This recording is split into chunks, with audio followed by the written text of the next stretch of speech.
Au lieu de la science-fiction, c'est la réalité. Michio Kaku vient d'annoncer de nouvelles informations sur un corps céleste énigmatique, 3I Atlas, qu'il décrit comme terrifiant. Le 25 juillet, les astronomes ont enregistré la traversée du système solaire à plus de 220 000 km/h, devenant ainsi le troisième visiteur interstellaire confirmé. Ce qui a le plus choqué Kaku et la communauté scientifique, cependant, n'était pas sa vitesse ou sa trajectoire inhabituelle, mais plutôt sa composition chimique qui s'écarte de tout ce que nous savons déjà et soulève l'hypothèse d'une origine ou d'un but radicalement étranger. La détection initiale a eu lieu au Chili grâce au télescope Atlas, lorsqu'une faible traînée lumineuse a été identifiée sur la Voie lactée. En quelques heures, l'analyse a confirmé qu'il ne s'agissait ni d'un astéroïde ni d'une comète ordinaire. Sa trajectoire hyperbolique indiquait que l'objet venait de l'extérieur et ne serait pas capturé par le Soleil. Des observatoires répartis sur plusieurs continents l'ont rapidement confirmé. 3I Atlas est un corps interstellaire plus grand, plus rapide et plus énigmatique que ses prédécesseurs, Oumuamua 2017 et Borisov 2019. De plus, il passera plus près de la Terre que tout autre visiteur de ce type jamais enregistré. Pendant un bref instant, la communauté astronomique mondiale fut saisie d'une sorte d'euphorie stupéfaite. Cette découverte signifiait bien plus qu'une simple donnée supplémentaire.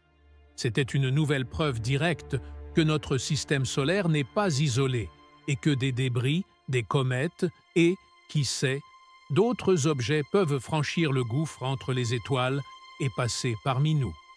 L'alerte de l'équipe Atlas a déclenché une course contre la montre. Qui pourrait collecter le plus de données avant que cet inconnu cosmique ne disparaisse à jamais? Au milieu de cette tempête scientifique, un nom revenait sans cesse dans les courriels de fin de soirée et les interviews urgentes, Michio Kaku. Réputé pour avoir rendu publics les mystères de l'univers, Kaku a commencé à analyser les données dès leur publication dans les archives publiques. Et il n'était pas le seul. À mesure que la nouvelle de l'Atlas 3I se répandait, astronomes, physiciens et experts en défense planétaire se sont empressés de comprendre ce qui rendait cet objet si unique. Cette fois, les enjeux semblaient plus importants, non seulement en raison de la taille ou de la vitesse, mais aussi en raison des propriétés initialement observées, qui ne correspondaient à aucune comète ou astéroïde connue. Partout dans le monde, des équipes de recherche ont ajusté leurs télescopes, prêtes à capturer le moindre détail. La réponse mondiale a été immédiate. La rareté de l'objet, seulement 3 avaient été observés, signifiait que chaque information pouvait transformer notre compréhension de la galaxie. Dans les semaines à venir, les observatoires les plus puissants de la planète se concentreraient sur une cible unique et rapide. Le temps pressait et chaque minute comptait. Mais à mesure que les données affluaient, il est devenu évident que le 3I Atlas n'était pas un simple astéroïde. Son arrivée obligerait les scientifiques et tous ceux qui l'observent à repenser les possibilités lorsqu'un objet véritablement extraterrestre traverse notre système solaire. Et plus ils observaient, plus l'histoire s'enfonçait dans l'inconnu. Rien dans notre système solaire ne bouge comme ça. L'Atlas 3I fend l'espace à plus de 220 000 km/h, plus vite que n'importe quelle planète, astéroïde ou comète, jamais observée par l'œil humain. Pour mettre les choses en perspective, c'est plus de 55 fois la vitesse d'une balle tirée par un fusil d'assaut. À cette vitesse, elle franchirait la distance entre São Paulo et Porto Alegre en moins de 30 secondes. Même la sonde solaire Parker, la plus rapide jamais lancée par la NASA, semble bien loin en comparaison. L'Atlas tournerait autour d'elle, comme si elle était immobile. Il ne s'agit pas simplement d'un rocher en mouvement rapide. Les astronomes qualifient cette vitesse de survitesse hyperbolique, ce qui signifie qu'elle ne la traverse pas simplement. C'est un voyage sans retour. La gravité du Soleil, qui retient les planètes et les comètes, ne peut même pas le ralentir. Le 3I Atlas se déplace si vite que rien dans notre système solaire n'aurait pu le lancer. C'est un extraterrestre qui sillonne l'espace interstellaire, immunisé contre les lois qui régissent tout ce que nous connaissons. Les chiffres défient l'imagination. À 220 000 km par heure, Atlas parcourt environ 61 km par seconde.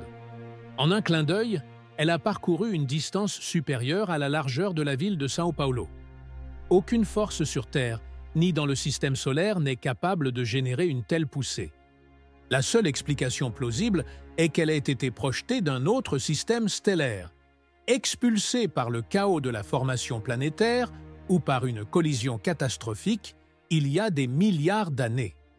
Les astronomes appellent ce type de trajectoire hyperbolique, la trajectoire d'un projectile qui ne revient jamais. Lorsqu'ils suivent sa trajectoire, le calcul est clair. Il ne se contente pas de nous rendre visite. Il fuit à jamais. C'est la même trajectoire suivie par les sondes Voyager 1 et 2, lancées par l'humanité jusqu'aux confins du système solaire. Mais même ces derniers ont mis des décennies et les fusées les plus puissantes jamais construites pour atteindre une telle vitesse de libération. L'Atlas 3I voyage depuis des éons à une vitesse plus de 2 fois supérieure à celle des Voyagers. Sa vitesse n'est pas seulement une curiosité, c'est un avertissement. Un objet se déplaçant aussi vite transporte une quantité inimaginable d'énergie cinétique. Si le 3I Atlas entrait en collision avec une planète, l'impact libérerait une énergie des milliers de fois supérieure à celle de la plus grande arme nucléaire jamais déclenchée. Heureusement, sa trajectoire le maintient loin de la Terre. Mais la force même à l'origine de cette vitesse suffit à inquiéter même les astronomes les plus expérimentés. Plus les scientifiques effectuaient de mesures, plus les questions se posaient. D'où venait-il? Qu'est-ce qui a bien pu le propulser avec une telle force? Quel genre d'événement catastrophique pourrait projeter un bloc de glace et de roche à une vitesse qui ignore même la gravité solaire? Les chiffres à eux seuls suggèrent un passé violent, quelque chose d'assez puissant pour projeter un objet de la taille d'une montagne hors de son système d'origine, le condamnant à errer dans la galaxie. Mais la vitesse n'était qu'un début. Tandis que les télescopes suivaient Atlas dans le ciel nocturne, les données ont commencé à révéler quelque chose d'encore plus étrange. La chimie de ce visiteur ne correspondait à aucun modèle connu. C'est alors que l'histoire a pris une tournure inattendue. 25 août. Le télescope spatial James Webb a transmis sa première lecture spectrale complète de l'Atlas 3I. Ce que les astronomes ont observé dans ces données était non seulement inattendu, mais il était quasiment impossible de le rapprocher d'une comète jamais observée, à l'intérieur comme à l'extérieur de notre système solaire. Le spectre était dominé par une seule molécule, le dioxyde de carbone, CO2. Ni à l'état de trace, ni en léger excès. Le CO2 dominait complètement la mesure, surpassant la vapeur d'eau dans un rapport de 8 à 1. À titre de comparaison, la plupart des comètes de notre système libèrent bien plus d'eau que de CO2 à l'approche du Soleil. Même les cas les plus inhabituels dépassent rarement un rapport de 2 à 1. Mais ici, la présence d'eau était quasiment insignifiante. L'ampleur de cette anomalie chimique a poussé les planétologues à chercher des explications. Certains ont suggéré que l'objet s'est formé au-delà de la ligne de glace du CO2, une région du disque protoplanétaire où les températures sont suffisamment basses pour geler le dioxyde de carbone. Mais la glace d'eau reste emprisonnée encore plus loin de l'étoile mère. D'autres ont avancé que seul un rayonnement intense ou des processus exotiques pouvaient éliminer une telle quantité d'eau, laissant le CO2 comme élément dominant. Pourtant, les chiffres de l'observation de James Webb en août étaient clairs.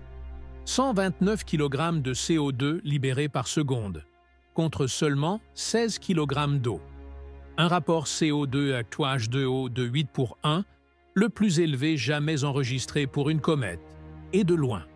Il ne s'agit pas seulement d'une curiosité chimique. Un tel déséquilibre suggère une origine dans un environnement radicalement différent. Peut-être un système avec une étoile plus chaude et plus massive. ou une période où la chimie de la galaxie était encore en développement. L'équipe de James Webb, dirigée par Martin Cordner, a simulé tous les scénarios possibles. Aucune de ces hypothèses ne correspond parfaitement. Les lignes de gel de notre système solaire déterminent où différents types de glace peuvent survivre lors de la formation planétaire. Mais même les modèles les plus audacieux n'avaient pas prédit une comète contenant autant de dioxyde de carbone et si peu d'eau. Les implications de cette découverte se font sentir dans toutes les directions. Si 3I Atlas s'est effectivement formé dans une région où la glace de CO2 était abondante et l'eau rare, cela suggère que les systèmes planétaires de la galaxie pourraient être bien plus diversifiés qu'on ne le pensait. Ou peut-être, cet objet a-t-il été altéré par des rayons cosmiques ou une supernova de type C au cœur du disque épais de la galaxie, modifiant sa composition chimique sur des milliards d'années. Quoi qu'il en soit, les données du 25 août ont forcé les astronomes à repenser la manière et le lieu de formation de telles comètes. De plus, elles ont révélé un nouveau mystère. Si les rapports chimiques sont si extrêmes, quels autres éléments ou composés pourraient en manquer ou être présents de manière inattendue dans les relevés futurs? La réponse pourrait réécrire les modèles de chimie planétaire et révéler des processus jusqu'alors inobservés. Les premiers spectres dans la gamme ultraviolette, enregistrés par VERY le 25 juillet, l'observation du Grand Télescope, VLT, a suscité l'émoi au sein de la communauté scientifique.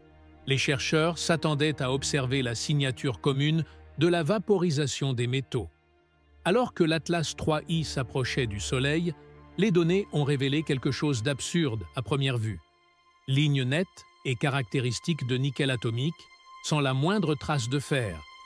Sur Terre et dans tout notre système solaire, le nickel et le fer coexistent. Ils se forment côte à côte dans les supernovae, se retrouvent ensemble dans les météorites et sont libérés simultanément lors de l'échauffement des comètes. Mais ici, seul le nickel était libéré de la surface de la comète. Le fer, l'élément lourd le plus abondant de l'univers, était absent. L'équipe de Rohan Rahatgaonkar, au VLT, a observé une croissance constante des émissions de nickel entre la mi-juillet et août, lorsque 3I Atlas a atteint une distance de 2,5 unités astronomiques, environ 427 millions de kilomètres, du Soleil, il libérait déjà près de 5 grammes de nickel par seconde. Ces chiffres correspondaient même à ceux de certaines comètes du système solaire, à l'exception de l'absence de fer. Les meilleurs modèles de chimie cométaire ne parvenaient pas à expliquer ce phénomène. Dans les comètes connues, le fer et le nickel se vaporisent ensemble, leurs raies d'émission fluctuant en synchronisme. Dans ce cas, la raie du fer est restée plate, sans aucun signal. Des théories ont commencé à circuler. Certains ont évoqué une chimie exotique. Le nickel aurait pu être piégé dans des composés organométalliques inhabituels, comme le tétracarbonyle de nickel, qui se décompose à des températures plus basses que les minéraux ferrugineux. D'autres ont émis l'hypothèse que des milliards d'années d'exposition aux rayons cosmiques auraient pu arracher le fer de la surface, ne laissant que le nickel. Mais personne n'avait jamais observé ce schéma. Les données ont forcé les astronomes à considérer que 3I Atlas avait été façonné par des processus inconnus dans notre système solaire. Et cette anomalie de nickel n'était pas la seule chose étrange. Le timing était également erroné. Chez les comètes typiques, le gaz cyanuré apparaît généralement en premier, lorsque le noyau commence à chauffer. Mais avec 3I Atlas, la vapeur de nickel est apparue avant tout signe de cyanure. Cette séquence inversée remettait en question le scénario traditionnel d'activation des comètes, suggérant que le noyau était composé de matériaux entièrement différents, ou qu'il avait été altéré par des événements violents et anciens. À chaque nouveau spectre, le mystère s'épaississait. Nickel sans fer. Émission inversée. Une chimie qui semblait contredire toutes les règles observées chez les comètes étudiées jusqu'à présent. Pour les chercheurs du VLT, le message était clair. Les anciennes méthodes ne fonctionnent plus. le paradoxe de la vapeur métallique de la comète n'était pas seulement une énigme, c'était un avertissement. La galaxie recèle des surprises chimiques au-delà de ce que les laboratoires terrestres peuvent reproduire. Et à mesure que les données s'accumulaient, il devenait de plus en plus difficile de soutenir l'idée que 3i Atlas n'était qu'une boule de neige cosmique de plus. Leur alchimie exigeait une nouvelle façon de penser, et la recherche de réponses ne faisait que commencer. Les gros titres viraux ont explosé dans les heures qui ont suivi la publication des premières données de l'Atlas 3i. Les réseaux sociaux ont été inondés de titres sensationnalistes. Michio Kaku lance un avertissement terrifiant. Kaku révèle des secrets de l'Atlas 3i que la NASA refuse d'admettre. Les clics ont explosé. Certaines de ces vidéos ont atteint plus de 10 millions de vues en quelques jours. Mais en coulisses, quelque chose clochait. Les équipes de recherche, comme Larry Denot et John Tonry, n'ont jamais parlé à ces chaînes, et les prétendues déclarations de Kaku n'apparaissent dans aucune déclaration officielle, interview ou article scientifique publié. En fait, des plateformes de contenu ont assemblé d'anciennes images de Kaku discutant de trous noirs ou de gravité, les ont mixées avec une narration générée par l'IA et y ont intégré des images récentes du télescope 3i Atlas. Le résultat ? Un cycle de spéculation, d'exagération et d'autorité fabriqué de toutes pièces, conçu pour inciter les spectateurs à cliquer, partager et commenter. Le manque de crédibilité n'a fait que s'accroître à mesure que l'histoire se répandait. D'un côté, la science en temps réel, les astronomes partageaient des spectres bruts, mettaient à jour des modèles orbitaux, débattaient d'anomalies chimiques dans des forums ouverts. De l'autre, une avalanche de contenus façonnés par des algorithmes, brouillant la frontière entre mystères scientifiques et drames inventés. Certaines vidéos ont réutilisé les mêmes scripts, remplaçant le nom Oumuamua par 3i Atlas et modifiant certains chiffres. Les indicateurs d'engagement sont devenus la nouvelle monnaie d'échange. Les mentions « j'aime », les partages et les vues ont pris le pas sur l'évaluation par les pairs et l'analyse minutieuse. Le nom de Kaku est devenu une sorte de raccourci numérique pour « autorité cosmique », invoqué même s'il n'avait pas commenté l'affaire. Plus le titre était absurde, plus il se propageait vite. Des allégations inventées de toutes pièces concernant des sondes extraterrestres et des menaces existentielles lui étaient attribuées, sans contexte ni source. Pour le public, distinguer le vrai du faux devenait plus difficile à chaque publication virale. Même les médias grand public peinaient à suivre, se faisant parfois l'écho du sensationnalisme simplement pour maintenir leur pertinence dans les recherches. Pendant ce temps, des chercheurs sérieux observaient le spectacle. L'astronome de Harvard Avi Loeb, par exemple, avait déjà formulé des affirmations controversées sur les visiteurs interstellaires, mais au moins ses articles étaient disponibles et son nom directement associé à ses idées. Avec l'Atlas 3i, le bruit était si fort que le débat scientifique lui-même était à peine audible. Au lieu de se concentrer sur les anomalies réelles, l'excès de CO2, l'absence de fer, la vitesse extraordinaire de l'objet, la conversation s'est orientée vers le titre qui suscitait le plus de peur ou d'indignation. Et ce décalage n'était pas seulement ennuyeux, il menaçait de noyer la véritable histoire, que le 3i Atlas remettait en question tout ce que les astronomes pensaient savoir sur la formation des comètes, sur ce qui peut être éjecté d'autres systèmes stellaires et même sur l'âge de ces visiteurs cosmiques. Mais dans cette course aux algorithmes, l'analyse des données et l'analyse sceptique ont été reléguées au second plan.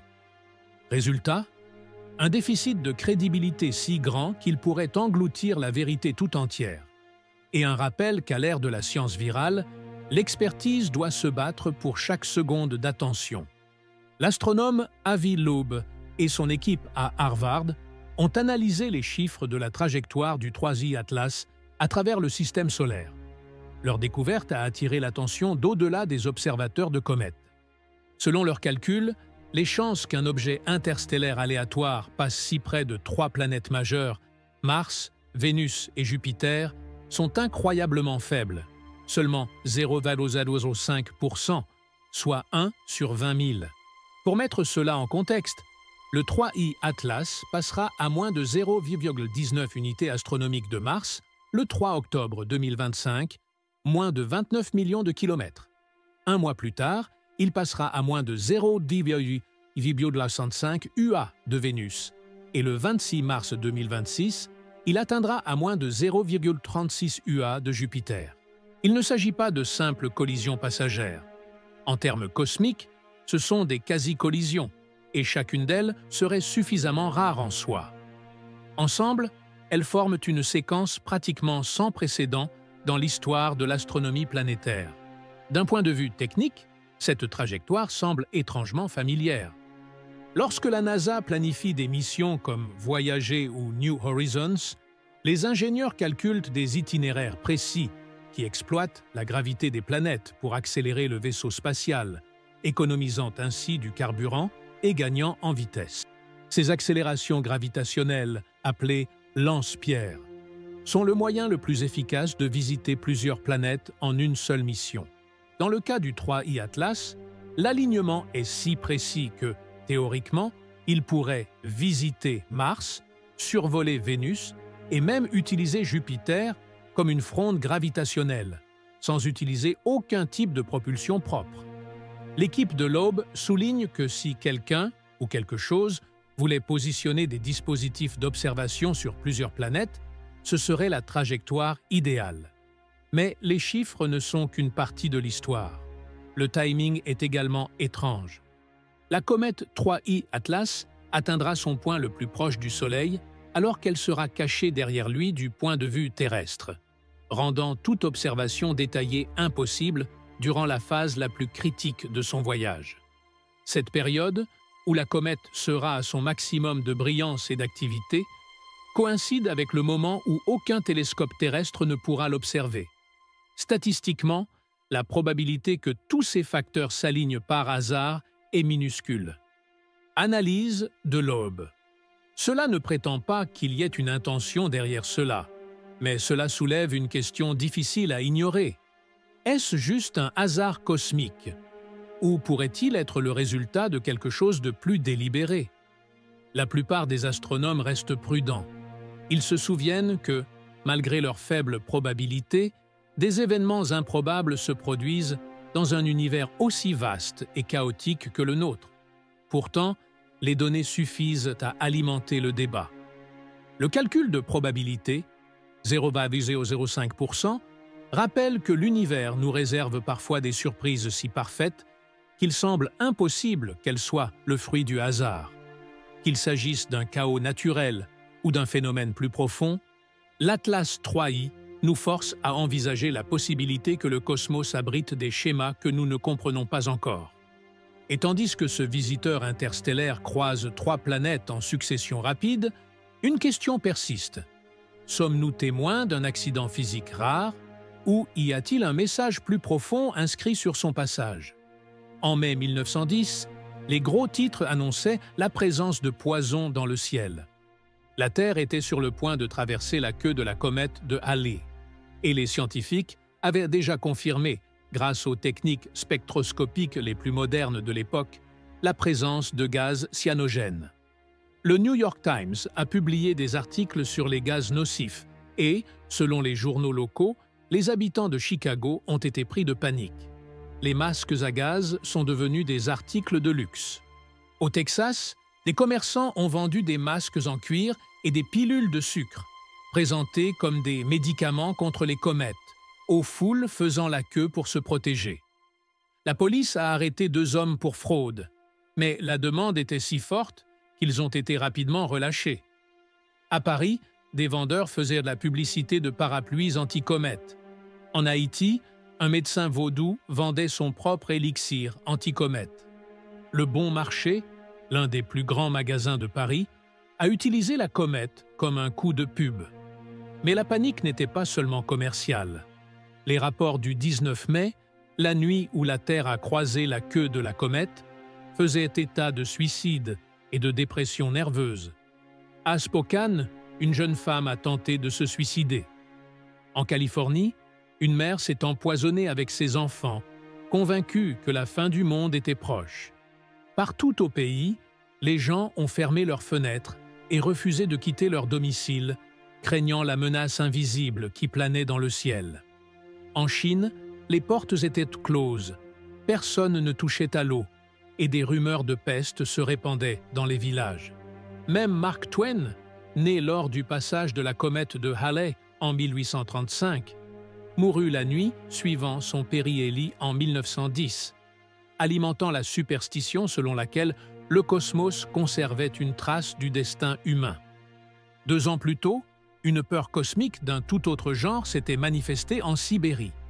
Le 30 juin 1908, une boule de feu explosa au-dessus de la rivière Tunguska, détruisant plus de 2000 km² de forêt, soit une superficie plus grande que New York. L'explosion, estimée entre 10 et 30 mégatonnes, abattit 80 millions d'arbres, tous disposés radialement à partir du point central. Des témoins rapportèrent que le ciel se fendit en deux et que la chaleur était si intense qu'elle brûla la peau des habitants à des kilomètres de l'épicentre. L'onde de choc a brisé des vitres à des centaines de kilomètres de là. Mais lorsque les scientifiques sont arrivés sur place des décennies plus tard, ils n'ont trouvé aucun cratère, juste une étendue de dévastation en forme de papillon, bordée d'arbres calcinés, dressés comme des allumettes géantes. Objet de Tunguska, probablement un fragment d'astéroïde ou de comète d'environ 50 mètres de diamètre, s'est désintégré dans l'atmosphère, épargnant à la région une destruction encore plus grande. Ces 2 événements, l'un une panique, l'autre une explosion, ont laissé de profondes cicatrices dans l'imaginaire collectif. Les journaux et les rumeurs ont transformé la comète en menace chimique. Tunguska, à son tour, a prouvé que le ciel peut frapper sans avertissement, laissant une cicatrice visible depuis l'espace. Dans chaque cas, l'inconnu a généré une forme d'émerveillement mêlé de terreur. Un rappel que les événements cosmiques ne se produisent pas seulement dans les cieux. Ils résonnent dans la vie humaine, façonnant les peurs et créant des histoires qui résonnent à travers les générations. Des siècles avant les sondes spatiales et l'analyse spectrale, l'apparition soudaine d'un objet enflammé dans le ciel pouvait ébranler des civilisations entières. Dans l'Europe médiévale, par exemple, la peur était inscrite dans la presse. Plus de 400 brochures illustrées furent publiées entre 1550 et 1559, chacune mettant en garde contre des comètes, des croix enflammées et des apparitions monstrueuses au-dessus des toits des villes. Ces brochures, souvent coloriées à la main et vendues en vrac, relataient non seulement l'observation du phénomène, mais aussi la réaction du public. Foule dans les cimetières, processions sous des cieux menaçants et sermons reliant les événements célestes aux guerres, aux famines ou à la chute des rois.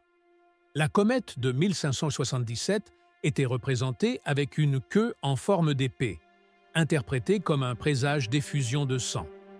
À Nuremberg, le chroniqueur de la ville décrit le ciel nocturne comme empli de terreur, les habitants se rassemblant à l'aube pour prier pour leur protection. En Chine, des siècles plus tôt, les astronomes impériaux enregistraient chaque étoile ou comète inhabituelle, croyant que ces signes célestes prédisaient le sort de l'empereur et la stabilité du royaume.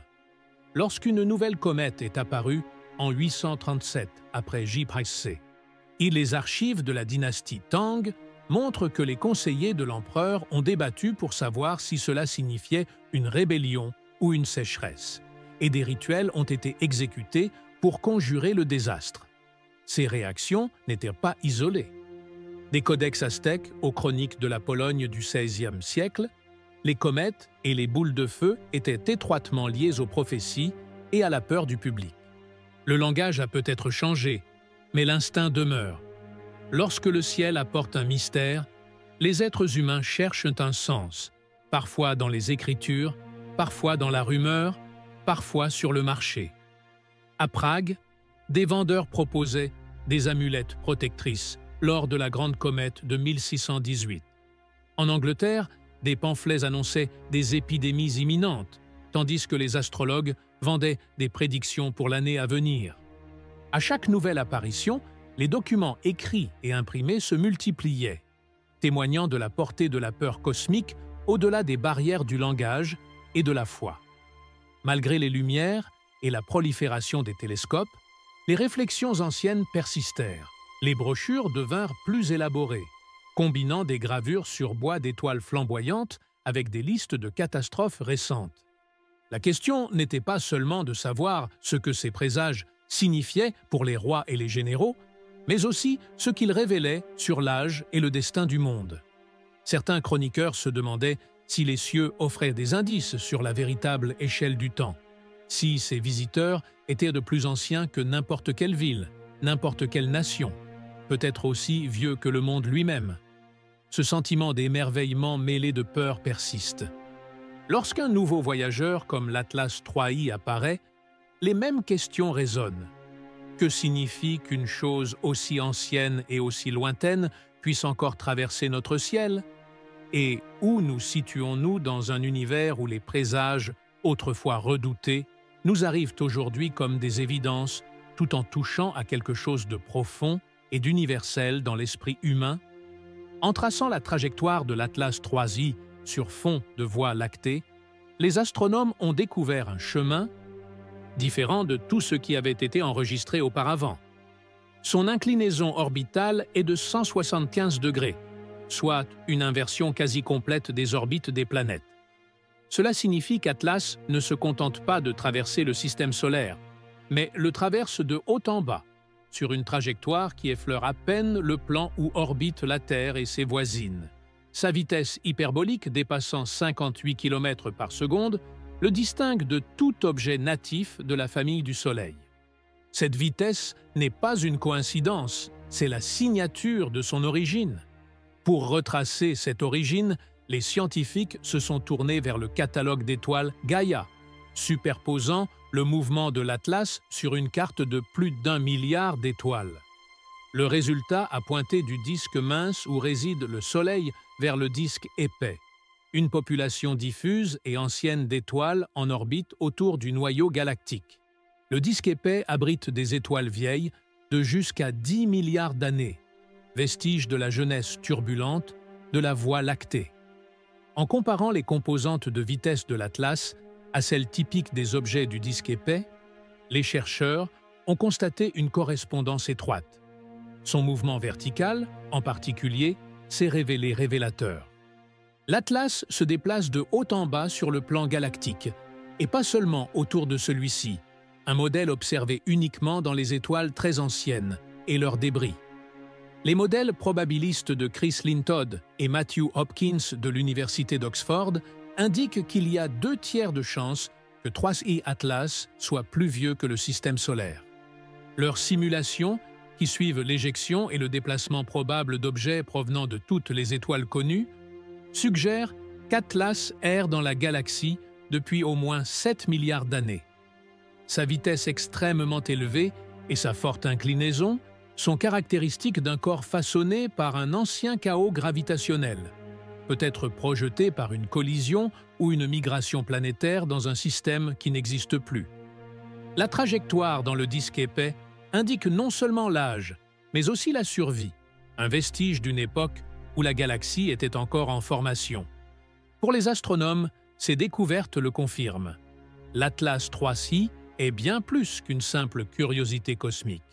Il s'agit d'un fragment physique du passé lointain de la galaxie, un messager porteur d'archives chimiques et physiques d'une époque antérieure à la formation de la Terre. La preuve est dans les chiffres. Inclinaison, 175 degrés. Vitesse excessive, 58 km par seconde. Trajectoire. Traverse le système solaire à un angle qu'aucun objet local ne pourrait atteindre. Chaque donnée renforce le statut d'Atlas comme l'un des visiteurs les plus anciens et les plus extraterrestres jamais observés. Un lien direct avec les années de formation de la galaxie. L'échelle de temps révélée par l'Atlas 3i est presque inconcevable. Cet objet a commencé son voyage bien avant que la Terre ne possède des océans ou une atmosphère, avant même que le Soleil n'ait atteint son âge mûr.